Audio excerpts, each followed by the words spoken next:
Assalamualaikum warahmatullahi wabarakatuh. Pada kesempatan ini kita akan melanjutkan materi dinamika partikel. Di sini kita akan bahas penerapan hukum Newton. Yang pertama adalah benda digantungkan dengan tali. Jadi yang A ini bendanya digerakkan ke atas. Jadi benda ini digantungkan dengan tali, misalnya ini bendanya, kemudian ini talinya. Jadi ini talinya, dan di dalam tali ini ada gaya tegangan tali. Jadi di sini adalah menjauhi bendanya, arah gayanya adalah menjauhi bendanya. Jadi di sini adalah tegangan talinya. Jadi ini bendanya digantungkan dengan tali. Jadi selain memiliki gaya tegangan tali, benda ini memiliki gaya beratnya yang arahnya selalu ke bawah. Jadi ini gaya berat yaitu W. Jadi ini arah-arah gayanya ketika benda digerakkan ke atas dan digantungkan tali. Maka untuk menghitung gaya tegangan tali ini, jadi memakai sigma Fy sama dengan M dikali A, karena bendanya ini bergerak ke atas. Jadi gerakannya adalah ke atas, yang ini adalah arah A-nya, yaitu arah percepatannya. Jadi rumusnya adalah sigma Fy sama dengan M kali A. Jadi sigma Fy ini adalah searah dengan sumbu Y.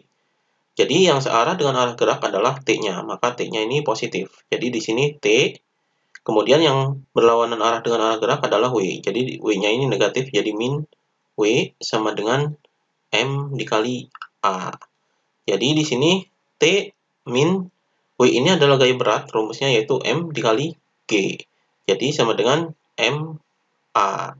Jadi T sama dengan, jadi MG-nya dipindahkan ke sini. Jadi MA ditambah dengan MG. Jadi ini ketika bendanya digerakkan ke atas. Kemudian ketika bendanya digerakkan ke bawah, jadi ini bendanya, kemudian ini talinya. Jadi talinya ini ada gaya tegangan tali, dan kemudian benda ini memiliki beratnya. Jadi gaya beratnya adalah ke bawah. Kemudian digerakkan ke bawah. Bergerak ke bawah, jadi arah A-nya. Jadi arah gerakannya ini adalah arah percepatannya. Maka di sini sigma Fy sama dengan M dikali A. Jadi MA ini adalah bendanya bergerak. Sigma Fy ini adalah gaya yang searah dengan sumbu Y. Yang searah dengan arah gerak adalah W. Maka di sini W min T. Jadi T-nya ini negatif. Jadi di sini W min T sama dengan MA. Jadi W-nya ini rumusnya adalah M dikali G. Jadi min T sama dengan MA. Jadi di sini Mg, kemudian T-nya dipindah ke sini jadi positif. Jadi di sini MA-nya di sini. Jadi min MA sama dengan T. Atau ini dibalik, jadi T sama dengan Mg min MA. Jadi untuk menghitung T-nya adalah Mg min MA. Jadi ini ketika benda digantungkan dengan tali, jadi digerakkan ke atas, seperti ini caranya, dan digerakkan ke bawah adalah seperti ini caranya. Kemudian yang kedua adalah ketika di dalam lift. Jadi di dalam lift ini ada 3 kondisi, ketika lift diam, ketika lift bergerak ke atas, dan ketika lift bergerak ke bawah. Jadi misalkan ini adalah liftnya, jadi ini liftnya. Kemudian di dalam lift ini terdapat seseorang, jadi ini orangnya dimisalkan. Ketika lift diam ini berarti tidak ada pergerakan. Berarti pada orang ini bekerja gaya normal. Jadi gaya normal karena orangnya ini menyentuh lantai lift ini, dan orang ini memiliki gaya beratnya yang arahnya selalu ke bawah. Jadi pada orang ini bekerja gaya normal karena dia menyentuh lantai, dan gaya berat karena dia memiliki berat. Maka untuk gayanya adalah sigma Fy, karena gayanya ini searah dengan sumbu Y sama dengan 0. Jadi karena diam, jadi sama dengan 0. Jadi di sini kita tetapkan yang arah ke atas ini positif, jadi N-nya positif, kemudian W-nya negatif. Jadi min W sama dengan 0. Jadi N sama dengan W. Jadi N sama dengan W ini adalah gaya berat. Rumus gaya berat adalah M dikali G. Jadi gaya normalnya adalah sama dengan M dikali G. Jadi ini ketika lift diam.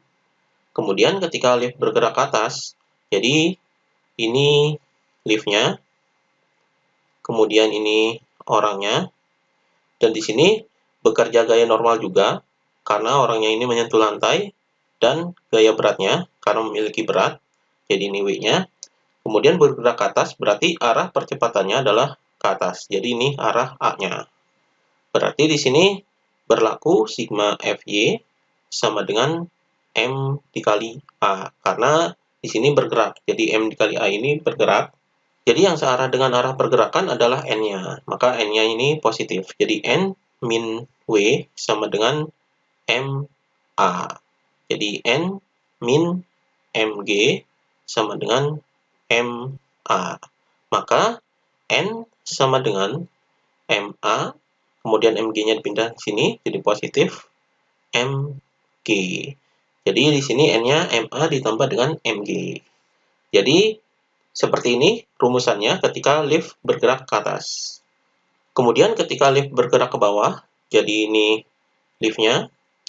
Kita gambarkan terlebih dahulu. Kemudian di sini orangnya. Jadi orangnya memiliki gaya normalnya karena menyentuh lantai, dan di sini gaya beratnya karena memiliki berat, jadi bergerak ke bawah. Jadi arah A-nya ini ke bawah. Jadi searah dengan arah W. Jadi di sini berlaku sigma Fy sama dengan MA. Jadi karena bergerak berarti M dikali A. Jadi di sini yang positif adalah W-nya karena searah dengan arah geraknya. Jadi W min N sama dengan MA. W-nya ini rumusnya adalah M dikali G. Min N sama dengan MA. Jadi Mg, kemudian MA-nya dipindah ke sini, jadi min MA sama dengan N. Jadi N-nya ditukar dengan MA. Maka di sini N sama dengan Mg min MA.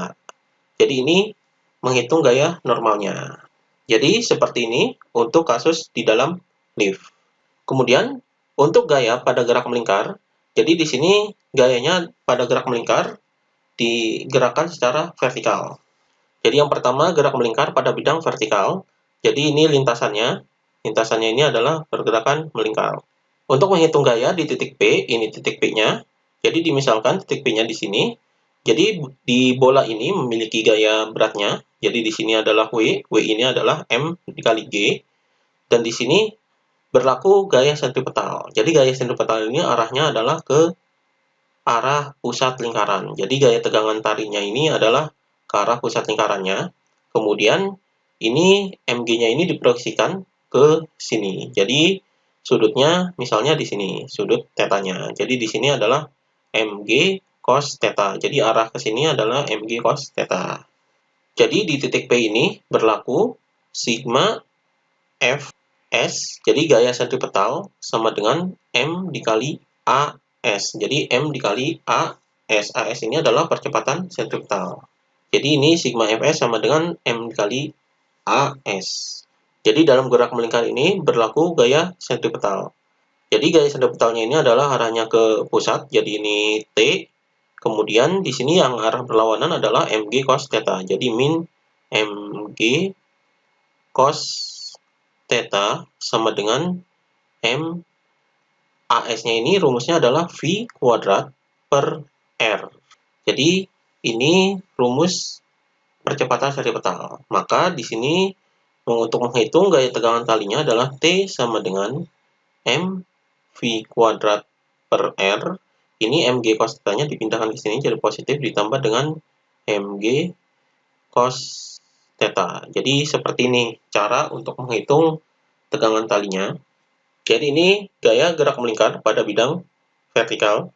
Kemudian yang kedua, gerak melingkar vertikal pada sisi sebelah dalam lingkaran. Jadi sebelah dalam lingkaran ini terdapat air, di sini airnya. Maka yang dihitung adalah gaya airnya ini. Jadi di dalam air ini terdapat gaya normalnya, yaitu di sini N. Kemudian terdapat gaya beratnya, yaitu Mg. Jadi ada gaya normal karena menyentuh lintasan. Di sini adalah ada bidang di dalam embernya. Jadi karena menyentuh ember, jadi ada gaya normalnya. Kemudian di dalam airnya ini memiliki berat airnya juga. Jadi di sini adalah Mg. Maka untuk menghitung gaya normal dalam air ini, jadi berlaku gaya sentripetal karena arah gerakannya adalah melingkar. Jadi di sini sigma Fs, ini gaya sentripetal sama dengan M dikali AS. Jadi percepatan sentripetal. Jadi gayanya adalah arahnya ke pusat lingkaran. Jadi ke pusat lingkaran ini yaitu titik M. Jadi di sini NA ditambah dengan MG. MG ini adalah gaya berat sama dengan M. AS ini rumusnya adalah V kuadrat per R. Jadi ini seperti ini rumusannya. Jadi ketika untuk menghitung gaya normalnya ini berarti NA sama dengan M V kuadrat per R. Ini MG-nya dipindah ke sini jadi min MG. Jadi seperti ini rumusannya. Jadi ini gerak melingkar vertikal di sebelah sisi dalam. Kemudian yang ketiga, gerak melingkar vertikal pada sisi sebelah luar lingkaran. Jadi di sebelah luar lingkaran, jadi ini ada sebuah mobil yang bergerak di luar lingkaran ini. Maka pada mobil ini, ketika mobil ini menyentuh permukaan bidang ini, berarti bekerja gaya normal, jadi arahnya ke atas, dan di sini terdapat gaya beratnya. Jadi gaya beratnya ini arahnya adalah ke pusat lingkaran. Jadi di sini karena lintasannya melingkar, berarti berlaku gaya sentripetal. Maka dapat dirumuskan jadi sigma Fs sama dengan M dikali AS. Jadi MA ini adalah ketika mobilnya bergerak. Maka Fs ini yang searah dengan gaya sentripetal adalah W-nya. Jadi W-nya positif. Jadi di sini W min N sama dengan M dikali AS. Jadi W-nya ini rumusnya adalah M dikali G min N sama dengan M dikali AS-nya ini adalah V kuadrat per R. Maka untuk mencari N ini, N-nya dipindahkan ke sini. Jadi di sini MG min M V kuadrat per R sama dengan N. Jadi ini untuk mencari N-nya. Ini N-nya bisa dibalik. Di sini N sama dengan MG min M V kuadrat per R. Jadi ini rumusan gaya normalnya. Jadi di sini ketika mobilnya ini bergerak membentuk lintasan lingkaran. Nah, kemudian pada kasus-kasus tertentu, ini gaya gesekan yang bekerja pada mobil ketika berbelok. Jadi berbelok pada jalan datar, rumusannya adalah seperti ini, mu s sama dengan V kuadrat per RG. Kemudian membelok pada jalan miring, yaitu seperti ini, jalan miring licin, yaitu tangan theta sama dengan V kuadrat per RG. Kemudian jalan miring kasar, jadi mu s. Mu s ini adalah koefisien gesekan statis. Jadi di sini mu s tambah tangan theta per 1 min mu s dikali tangan theta sama dengan V kuadrat per RG. Jadi ini kasus-kasus tertentu pada masalah tikungan. Di sini jalan datar, kemudian di sini jalan miring. Jadi demikian pembahasan untuk penerapan hukum Newton.